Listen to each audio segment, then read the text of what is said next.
Thank you. Hi, everyone. I'm Frederic De Bruin. I'm a senior partner at Bain, and I'm joined on this panel uh, by an esteemed panel of experts.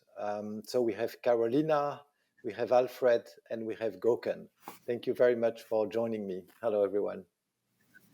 So yeah, fascinating question that we can discuss today. What does it really take for telco operators, companies to earn the loyalty and the trust of their customers? It's a tall order, but it's absolutely doable. In our experience, it really takes five core elements that our panelists will discuss. The first one is the clarity of vision and of purpose. It all starts there. Is the customer centric, and do we have an aligned leadership team around it?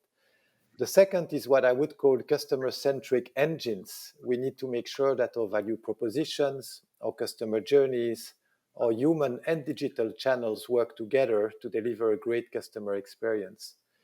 This being the digital age, the third element I would mention is really having, the right customer engagement platform digitally, which is becoming critical. The fourth element is really, are we having the right people deployed in a customer-centric way? And very often it takes a change of culture to reorient those people around the customer. And the fifth element is obviously, do we have the right data? Do we have the right insights? And do we have the right technologies to support us? But let's go directly to the first question. What does it take for telco companies to earn the trust and the loyalty of their customers? And Carolina, I would like to start with you. In your experience at Elisa, what does it take? So I think, in my view, most of all, it takes commitment, it takes curiosity, and it takes growth mindset for continuous improvement.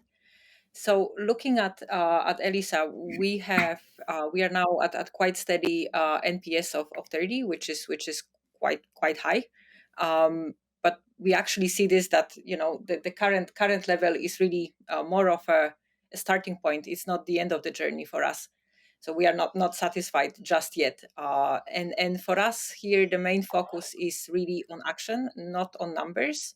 So when we analyze this, when we analyze our scores, we really ask, so the key question that we ask is really, what did we learn and what improvements should we make based on these findings? And over time, this really allowed us to develop a bit separate plans for both our detractors and our promoters, because creating promoters takes a little bit different actions than eliminating detractors.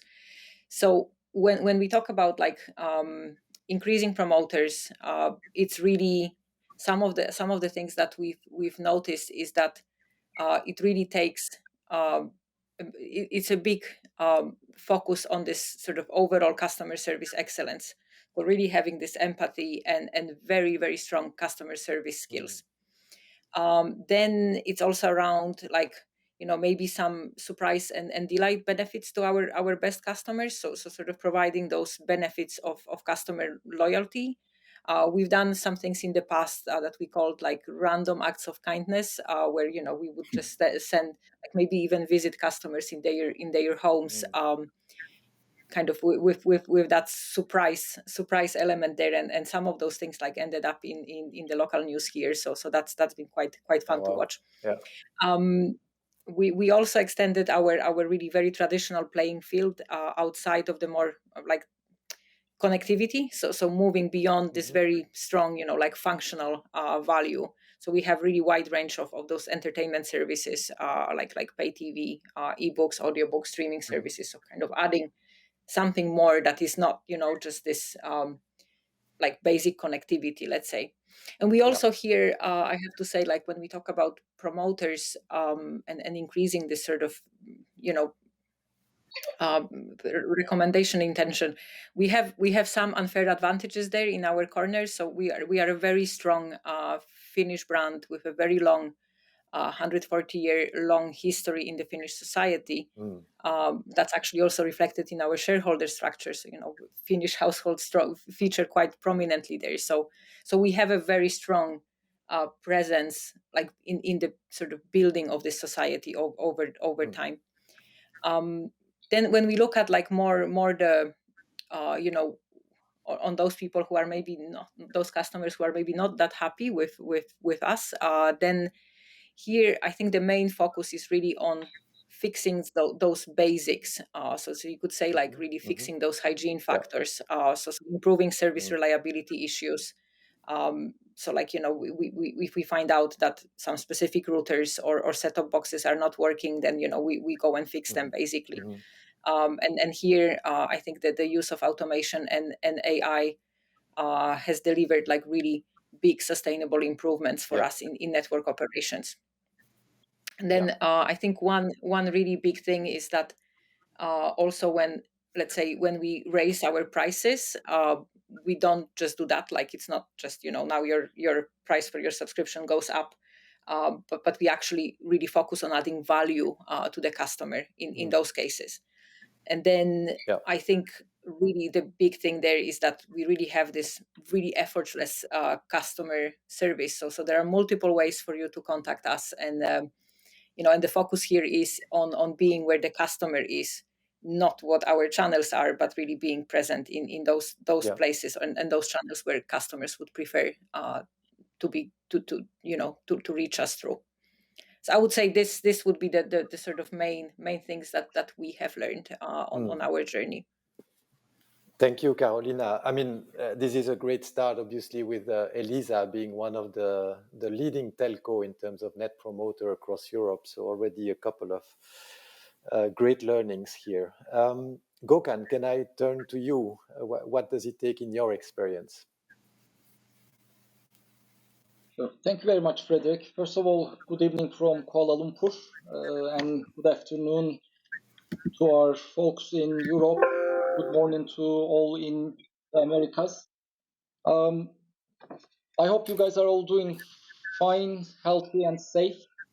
And I'm excited because we can also here in Malaysia see the end of the tunnel. So these are exciting days. And at the beginning of the session, I heard the excitement around telcos, which we also here in Malaysia share the same. We believe post-pandemic is actually a new dawn for telco business, and especially for companies like Maxis, because it starts with loyalty and advocacy, starts with the brand purpose, as we believe here at Maxis. Pandemic once again has shown us how important it is, the connectivity, how our lives are becoming more work from home, schooling from home, buying, entertaining online. And this will continue. And we believe that it will never go back to pre-pandemic times. And this really puts a lot of responsibility on companies like ours, a big responsibility on our shoulders in a race to connect all the premises with fiber, to increase the capacity, latency, and speed of our mobile networks. And as we're all going through all around the world, the rollout of the 5G for new and better use cases. So starting with this responsibility, last year, 2020, in sync with our 25th year here in Malaysia, we did our brand refresh and brand relaunch together with a purpose that really excites us, everybody in the company. We see a big responsibility on our shoulders to bring the best of technologies to Malaysia, to all the individuals, all the homes, all the businesses, so that they can really always be ahead in changing world. And this purpose is, I believe, what starts the loyalty and advocacy, starting from our own employees. And we've been talking about this to our customers, how we are here to help them to always be ahead in this changing world. And this responsibility and purpose also drives our vision. Our vision in the last 3 years has changed from being a mobile company to a converged solutions company, as we call it. We're not only providing the mobile, but more and more we see our responsibility to connect all our customers through converged connectivity and go beyond connectivity and solutions and be an aggregator for all their digital needs here in Malaysia. And I believe, again, these are the purpose and the vision and the products and services that providing are at the heart of the loyalty and advocacy that we are trying to build.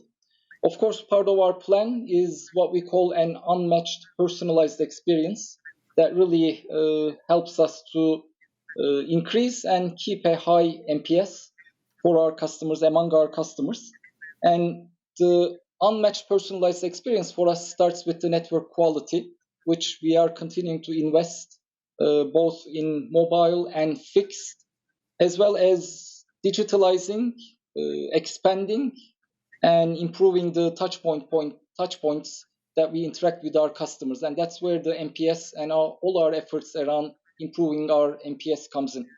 So in a nutshell, we believe the loyalty starts with a brand that our customers can trust, a brand that really has a meaning and is on a mission, with a purpose, strong purpose that that resonates with our customers, with the products and services, converged solutions that we're ambitious to provide to our customers. These are the things that build loyalty towards Maxis brand here in Malaysia. Thank you, Gökhan. That is very clear, and with this clarity of purpose and the true north of provided by customer NPS, very impressive priorities indeed. My next question, I would like to go to the core enablers question, because it's actually such a tall order. So in your experience, what are really the enablers that telcos must excel upon? And maybe Alfred, I'll turn to you first. Thank you, Frederick. Great to be here, and good day to everyone around the world. Well, it's wonderful to follow Carolina and Gökhan, because they laid out the framework for my initial comments. At CSG, we're in the business of helping companies take their brands and their services to the next level of experience, because by engineering the most wonderful, engaging experiences, it allows you to produce the business results that many of our providers who turn to us want to see. They want to attract customers, they want to serve customers, they clearly want the loyalty, and obviously they want the business results. And the foundation for doing that starts with, as Carolina and others said, their strategy being clear about the core value proposition they're bringing to the marketplace, the brand promise they're making, how they're going to offer value to customers in a hyper-competitive environment. At CSG, we've been in the business for 40 years, and over the course of the 40 years, we've seen telecommunication markets around the world go from pre-deregulation to exceedingly high levels of competition. And so to compete and win, and the war will be won through providing the best experience, very often on the most high quality network and services, it starts with having that foundation of your value proposition. Because as I think about what the iPhone and advanced phones did in the marketplace, 15 years ago, when the iPhone was first introduced, let's say in the US where I am today, AT&T had a monopoly. 3 years, no one else in the US had the iPhone. So that was a huge differentiator. But today, all carriers, when you turn on the telly, are advertising 5G, offering great services. And so you have to have that core value proposition that allows you to differentiate in the first instance. And then secondarily, thinking about, as Gökhan and others said, how you design the most personalized, individually orchestrated experience for consumers, so that you understand the difference between how Alfred wants to be served by my local communication provider versus my son. My son is very much digitally native. I'm about halfway there. So the engineering of the experience throughout the entire life cycle of making Alfred aware of your service, attracting me, serving me, offering me upsells and so forth, and getting to the highest levels of loyalty in the face of a dizzying array of choices, getting all that right in a highly orchestrated way throughout all channels and touch points, that is very critical. And we're very excited because we work with companies from the formation of strategy to the decisions regarding how they want to engineer those experiences, and then turning to us for the technology and services to engineer those orchestrated experiences that, in the end of the day, produce the highest levels of loyalty in the face of always increasing competition. So we're very excited by that. And as Gökhan mentioned, as we come out of the pandemic, we're going to come out differently in terms of how we live, work, and learn. And the services that the companies we serve offer are enabling that digital transformation that is going to be accelerated by how we come out of this pandemic. So we're excited, and very often you think about all the excitement around 5G. I like to think about customer experience and loyalty, getting ready for the fifth generation of how it can really help companies compete and succeed in their business. Thank you, Frederick. Thank you, Alfred. Indeed, a very clear view on what it takes and the enablers. Carolina, can I turn to you again? At ELISA, what have you found as being the most important enablers to get there? I mean, there is probably a very long list, but I will mention three. And I will start with really deep understanding of customers. I think so. This comes to like really a combination of those, hard data that you have about your customers, about, the service usage and everything that you can find out about this sort of more behavioral data, and that combined with the more like the softer stuff, so the voice of customer, motivational studies, that gives you like a really full picture of who your customers are. So I strongly believe, and we believe that at ELISA, that without understanding your customers and what your customers value, you actually don't earn the right to keep them. So you have to listen. You have many different channels and ways for customers to tell you about what their needs and desired outcomes are, and also how you are performing against those expectations. So understanding those expectations and identifying those key drivers of great customer experience are really of key importance. And then you need to really be able to characterize your customers. So have your really this behavioral data in order, researching your customers, clustering them, identifying their jobs to be done, because only then you are able to provide that personalized experience. And then last point here in this customer understanding piece, I would say, is really around empathizing. So walking in your customer's shoes to get a clear understanding of the different steps that they take and whatever job it is that they are trying to do with your organization. And I think here that the key thing is that you really need to align your organization around those key customer journeys, because otherwise you lose the customer in the cracks between the different touch points that you have. I would say the second enabler is really around having customer-centric culture. So really putting this at the core of your values. So having, making sure that all your employees, and I now mean like both frontline and back office, understand how they impact the customer and their experience. And like thinking specifically about the frontline, you really need to focus on having absolutely brilliant people there. So you need to hire for that culture fit. You need to hire people who deeply care about the customer. And not only that, you also need to empower your frontline to do what's right for the customer. You need to design your processes and policies from the customer point of view, not doing what's easy for you as an organization, but really having that customer point of view in mind. And then, basically encouraging that. I think that encourages this overall customer innovation in the organization. And I would say the last key enabler here would be really dedication on the top management level to this overall customer understanding. So very visible and visibly customer-centric leadership that demonstrates this customer commitment from sort of top down. So I would say this were the three that I would like to bring up now. There is probably a lot more, but I think those three is a good starting. It's a great. I think it's a great job, Carolina, in highlighting the three indeed. And I know time flies, and we could be discussing this topic probably for the next 2 hours with such a passionate and expert group of experts. But I still want to have one last question, because I mean, in fairness, as also was said in the studio, we've been talking about telco becoming customer-centric for years. And if you look at the hard data, there are not so many telcos who are truly customer-centric, quite the contrary. There are a few which is great. But so hence my question, what is in your experience the single biggest challenge you have had to overcome? What was the single biggest roadblock that you have seen on that journey? And maybe Gökhan, I'll start with you. Sure. Thank you, Frederick. You're right. A great purpose, a great vision, a strong strategy, plans, these are all great.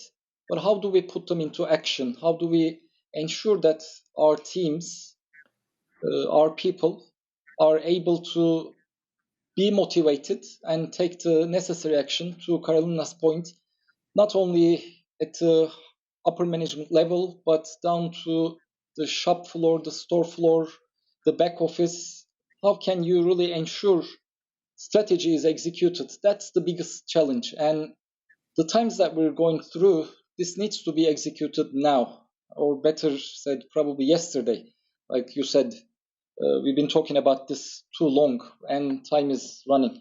So the biggest challenge is, how do we instill this customer first mindset? How do we instill this customer experience at the heart of everything we do in the company?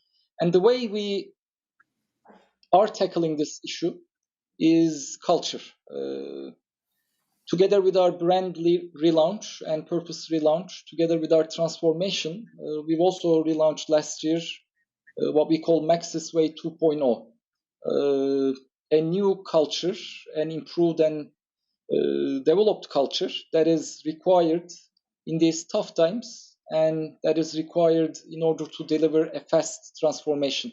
And we built it on three main pillars: customer first, what's possible, and I am Maxis, as we coined it, really putting customer first literally in every decision that we make in the company, putting this into the processes and procedures that we have, really starting with the customer first in mind, as well as thinking beyond what has been done in the past, what's possible, thinking about what is possible now with the help of technology, and really giving our employees from the shop store front all the way up to our managers, giving them the authority, giving them the responsibility to really take action, because they are Maxis at the end of the day. So the biggest challenge is execution. The biggest challenge is really walking the talk. And the way to tackle this here in Maxis, we find culture is how we're really instilling this into the whole company. Thank you, Gökhan. That's indeed a very clear challenge, and I guess also ultimately the main job of the CEO, as you are, is making that happen, which is a huge task and responsibility indeed. Alfred, what is in your experience the biggest challenge you see with telcos? I think one of the biggest challenges is how do you use data to create an environment where no matter what channel the customer is interacting with you through, that you can do what we call real-time interaction management in that highly personalized way. And what we often find, 10, 15 years ago, it was all the rage to talk about how big is your data warehouse? How many terabytes and petabytes of data do you have? I think you have to get beyond the data, as Carolina said, and really find a way to turn data into insights, deep insights of understanding what your customers want, what they're experiencing, and how close what they're experiencing is to the mark that you've decided in your strategy you want them to feel. And then to turn those insights into action. And that action has to be programmed at all the different touch points so that the experience the customer gets is what you intended. And that intended experience will have to often reflect a deep understanding of the customer that can come through segmentation and other forms of analyses. But again, turning data into insights, insights into action, and those actions into the intended results that the customers wanted in a highly personalized way ensures that the brand you intend is the experience that customers are feeling. And that we find is very important. And very often when we work with customers, they have tons of data, but not enough insight. And so our work is to help them find ways to do that, convert data into insight, insight into action, and those actions into the results that build your brand and your experience at the highest level you need. And so that is a foundation. And again, as I said, very often you have a lot of data, but the question is, how do you turn that data into insights? So we get very excited when we work with companies like Maxis and others around the world to help them turn their strategy into the execution. Hope that makes sense, Frederick, but thank you for your question. Yeah, absolutely. Thank you, Alfred. And then to the final word to you, Carolina, on what has been, what have you experienced as the biggest challenge? So I would say, and I'm not sure if this is like specific to telco, but I think overall one of the main challenges in this domain of customer loyalty is that it's slow. So it requires long-term thinking, because customers like they are. It changes slowly. So customer behavior changes slowly, and it really doesn't fit to this quarterly bit of results. So it requires really huge discipline and organizational alignment to create this like very credible, let's say, customer profitability lens, which gives you an alternative view to this more traditional like quarterly results, product sales, market share, KPIs, and so on. So for many organizations, it is a leap of faith to steer away from those really true and tested tactics of quick sales and meeting targets and so on and so forth. So I think this is the biggest challenge, that you have to keep pace with the short term. So you have to figure out like how to strategically invest for the present, and also keep your eye on the ball and staying nimble for the future. So I think I would say this is the biggest thing, to sort of steer away from this short term thinking or like quarterly thinking, and keep your eye on the future, because I think if you can keep the customer for the years to come, you don't really have to then worry so much about the future. So I would say that balance, from what I have seen, seems to be the main challenge. Very, very insightful. I mean, look, I think we already almost out of time, so I would like to really thank the three of you for this very insightful discussion. If I had to sort of try to summarize such a rich discussion, what I've heard you saying is it all starts with the clarity of vision, the clarity of purpose, having this true north notion around the customer. How do we generate more promoters? How do we address detractors? Then I would go to the importance of the deep understanding of the customers, and really having those insights that we can truly personalize the response. I've heard you talking a lot about the importance of having the right value propositions, the right customer journeys, orchestrations, and deliver it in a way that's both human and digital. So those channels working together. I think the importance of having the right people at the front line, the right culture, and that ultimately, probably the most difficult thing is translating all these good ideas into real actions every day, and doing the right thing and getting out of this, indeed quarterly notion of financial results, because the financial results will come naturally if you do the right things. So thank you very much. It was really an honor to have you in the panel. I think we are probably right on time to go back to the studio.